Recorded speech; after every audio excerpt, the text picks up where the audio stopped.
Okay, guys, so this is taking a look at life in the 1980s. So, as we saw in the 60s and 70s under the Kennedy administration and then Johnson, Nixon, Ford, and then Carter, we are going to see a shift in the political mindset of the majority of American citizens from a less liberal approach that we saw in the 60s and 70s to a more conservative approach in the 1980s with the election of Ronald Reagan.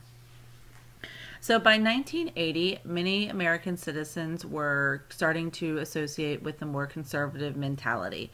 Reagan became that symbol of the conservative concepts that were starting to emerge in 1980. Some of the key issues that he ran on were anti-abortion, anti-pornography, return of prayer to the public schools, and also against the teaching of evolution. So he really hit the moral majority, as we will talk about, of the conservative sector. So the fundamentalist teachings in regards to religion and Christianity. He was getting the support of the anti-abortion community, who was also looking to fight against the Equal Rights Amendment.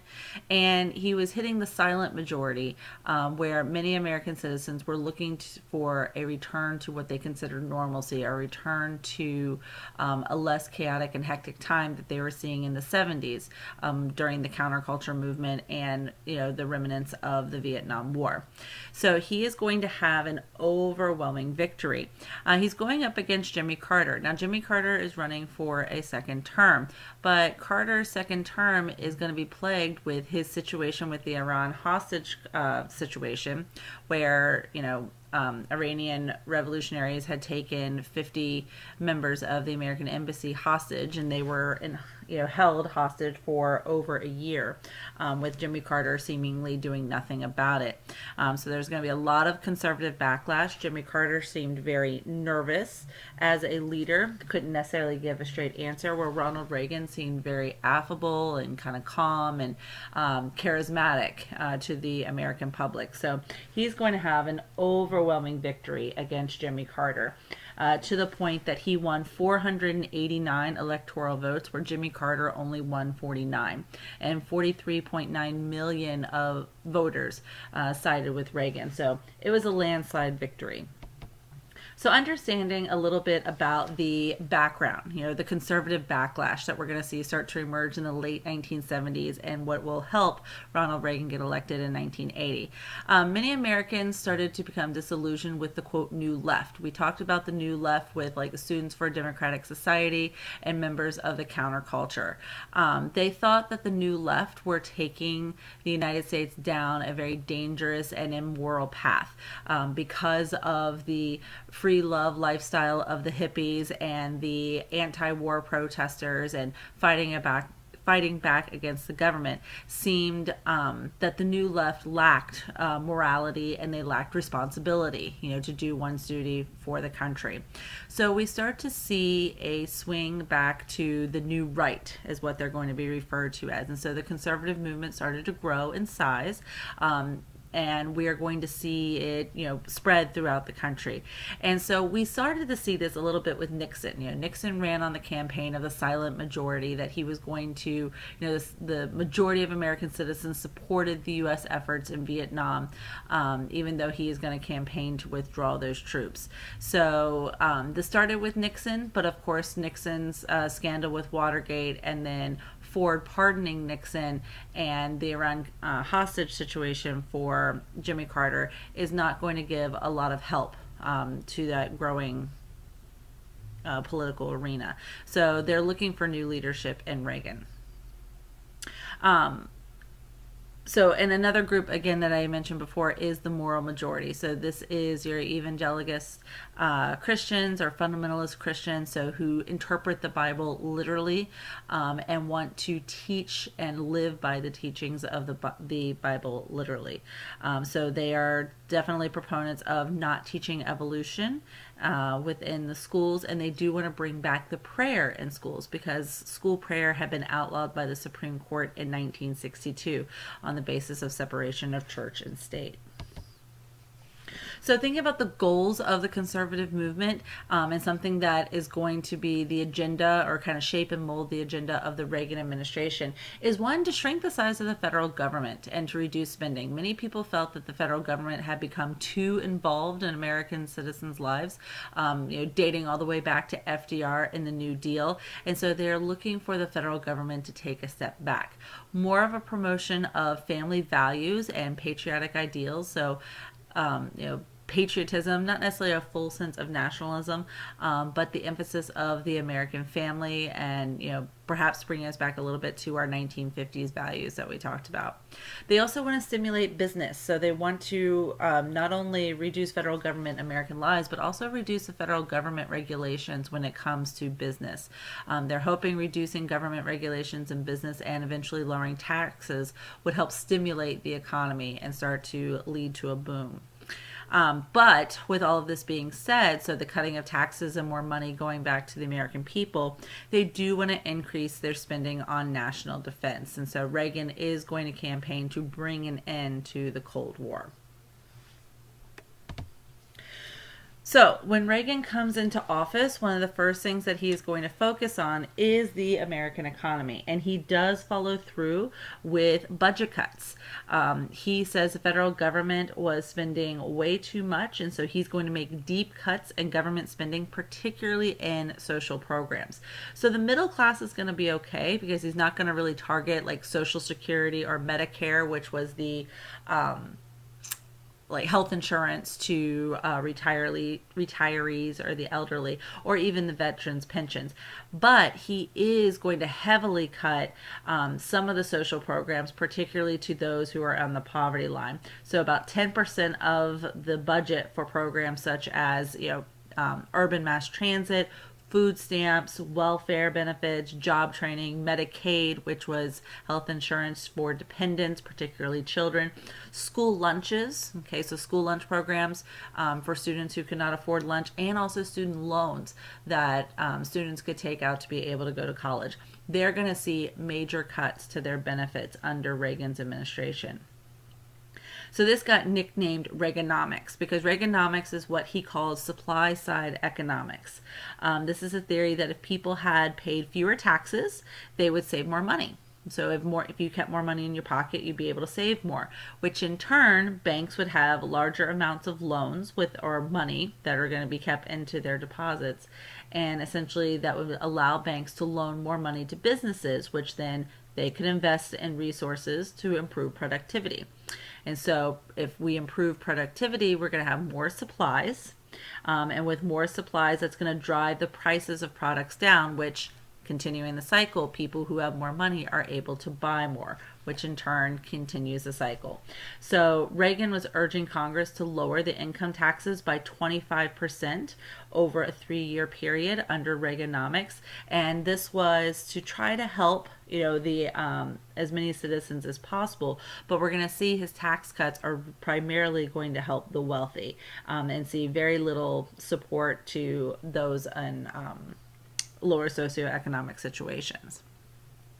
The federal government, like we said, is going to have major budget cuts, but the one area that they're not going to cut is the defense spending. They're going to push a lot of money into defense spending. Reagan asked the scientists within the country to create a defense system that would keep Americans safe from enemy missiles. This is the Strategic Defense Initiative, or SDI.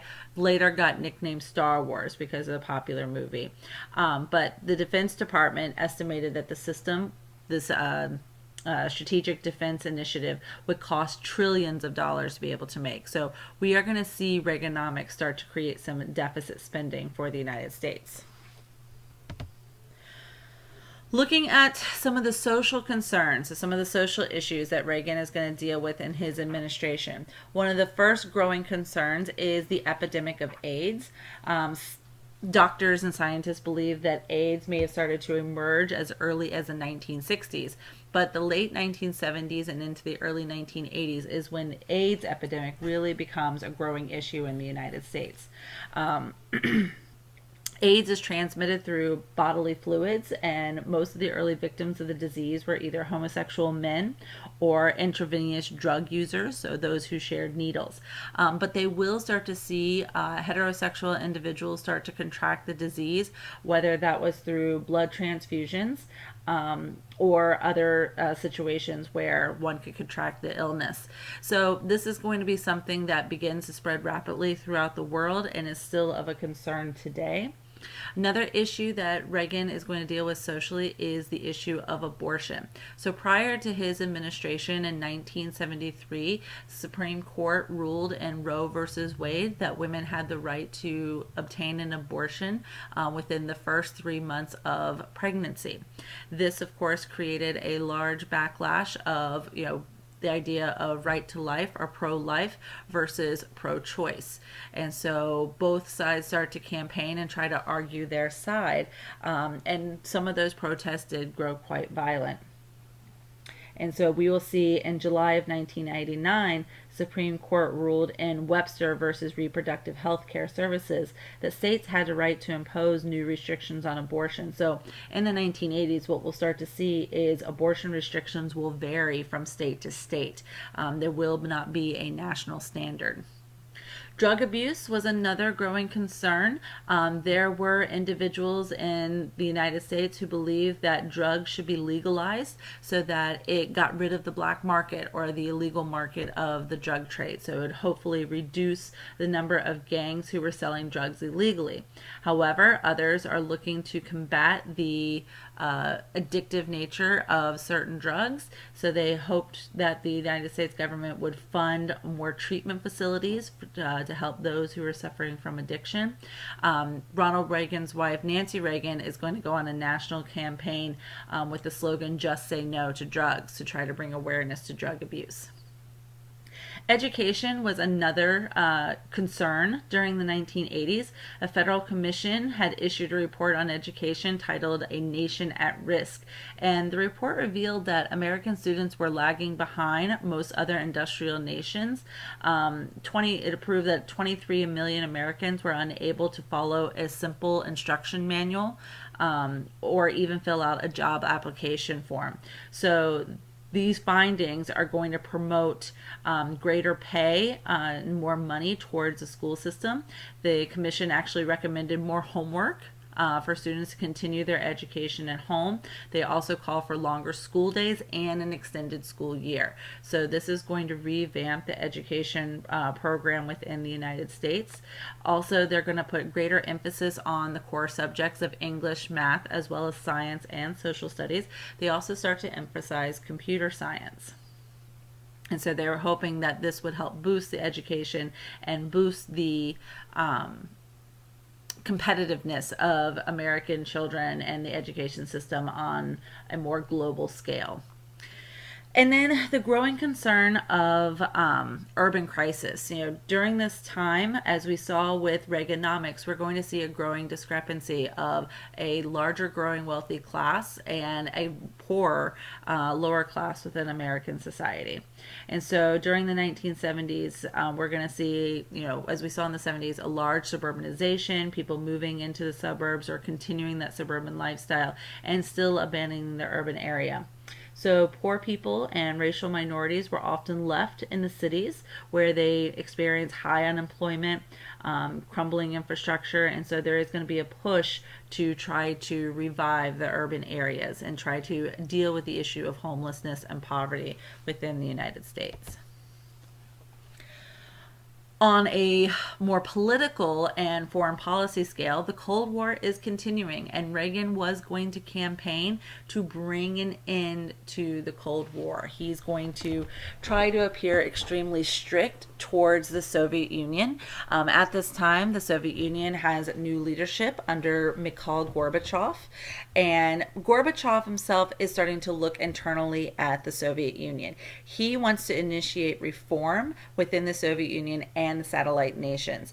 And so he issues two doctrine that is going to change the structure of the Soviet Union. One is glasnost, which is openness. So for the first time and since the Soviet Union was created, citizens of the Soviet Union would be able to to speak freely about their concerns of the government and the economy.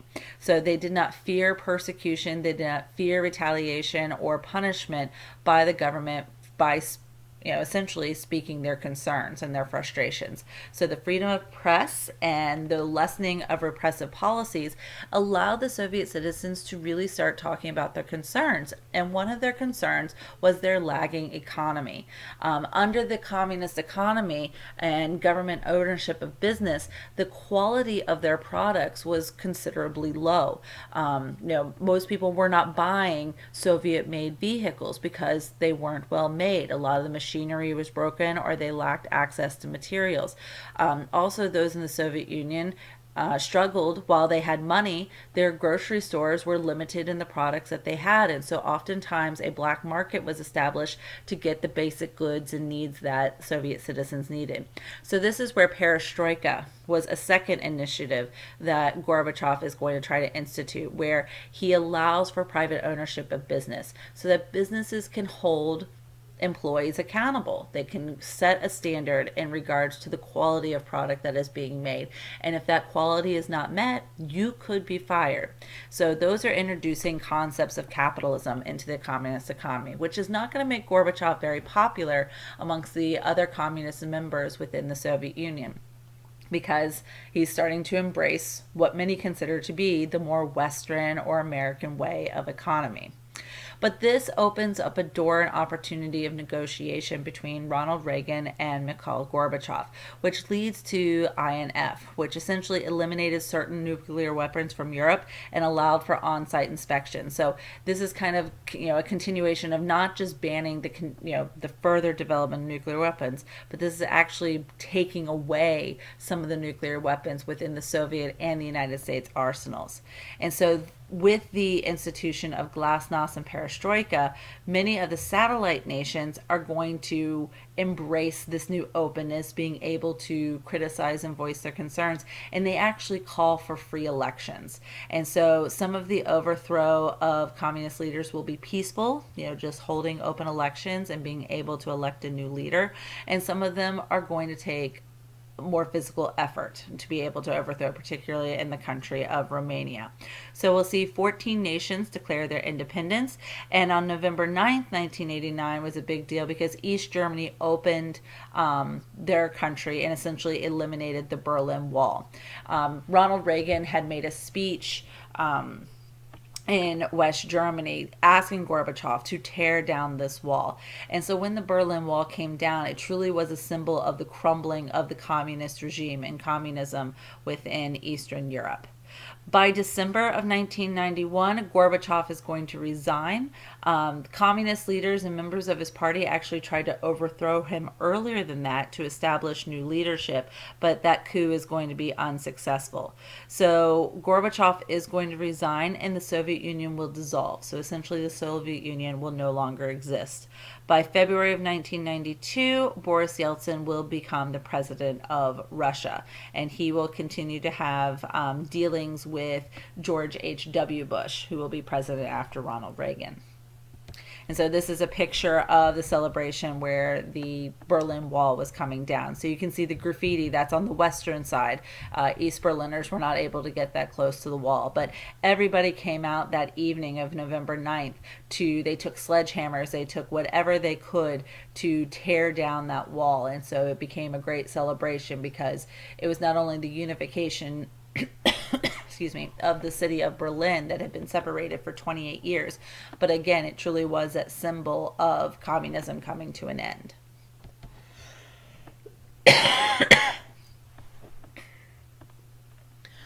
While glasnost and perestroika were starting to take hold in the Soviet Union, that sense of openness is not going to spread to all communist nations. In communist China, they started to embrace some of the perestroika aspects. They started to create private ownership of business, which in turn caused many youthful citizens of China to start to push for glasnost. They wanted more openness and freedom of press and being able to voice their concerns against the government. But China was not ready to be able to go that far. So in April of 1989, college students in Tiananmen Square are going to lead protests demanding for that free speech and a greater voice within the government. These demonstrations became violent, and the Chinese government sent in troops to put down the protests, to the point that they killed hundreds of students right there in the square. And this is being broadcasted on national news and international news. So the Tiananmen Square is going to be quite controversial and is not going to be a bright light for the Chinese government.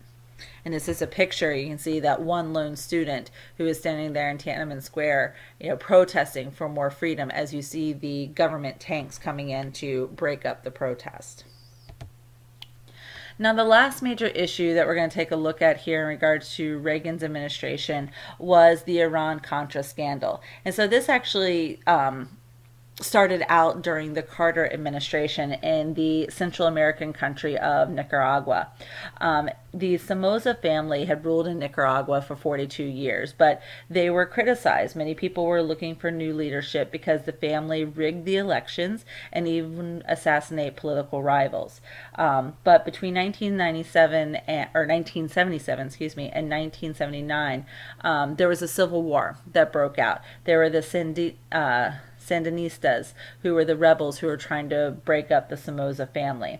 When they win their civil war, President Carter recognizes the new regime and actually sent them $83 million in economic aid to kind of help them build up their new government. But in 1981, when Reagan came into office, he saw the Sandinistas as, the next Soviet outpost, that they may turn communist or would be Soviet sympathizers. And as he, in 1981, was trying to bring an end to a Cold War, he's not going to throw his support to the Sandinistas. He is actually going to throw his support to a different guerrilla force who is vying for power in Nicaragua, known as the Contras, because they were against the Sandinistas. So by 1983, the Contra army had grown to nearly 10,000 men, and American officials from the CIA had started to guide them and teach them how to lead direct operations. The controversy here is this was without congressional approval. So if you remember back at the end of the Vietnam War, the War Powers Act, anytime a president commits American troops or operatives to a conflict, they must notify Congress within 48 hours. And after that point, they have 90 days to be able to stay in that conflict without congressional approval. After 90 days, Congress either has to approve and continue to allow those troops to be there, or they have to declare war within the conflict. If not, those troops have to be removed. And so this is going to be a bit of the controversy when it comes to the Contras. So, with the situation with Iran, the Iran-Contra scandal, that kind of continues.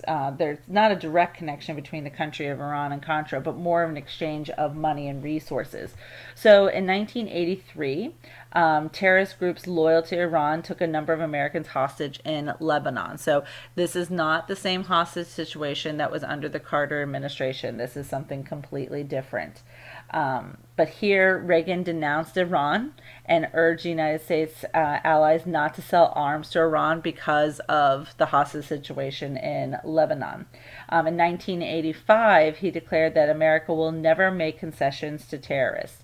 And so Americans were shocked to learn that in 1986, President Reagan had approved the sale of arms to Iran.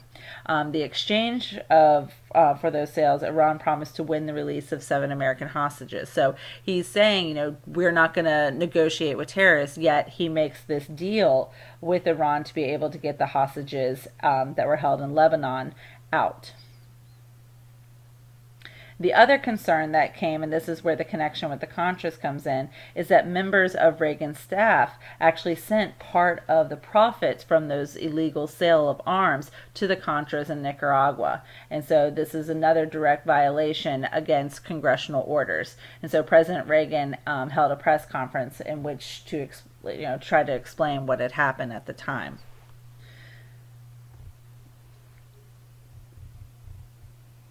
And so after the congressional investigation, this is where in early 1988, many various members of the Reagan administration were actually involved in the scandal. One person in particular, Oliver North, was found guilty of taking part in the cover-up, and he was sentenced to pay a stiff fine and perform community service. So on Christmas Eve in 1992, President Bush pardoned a number of the Reagan officials in the IranContra scandal. And so after this situation, Reagan, of course, is not going to be able to run for a third term, and this will bring up the election between George H.W. Bush and Michael Dukakis of the Democrats, which George H.W. Bush is going to be able to win, running off the success of the Reagan administration.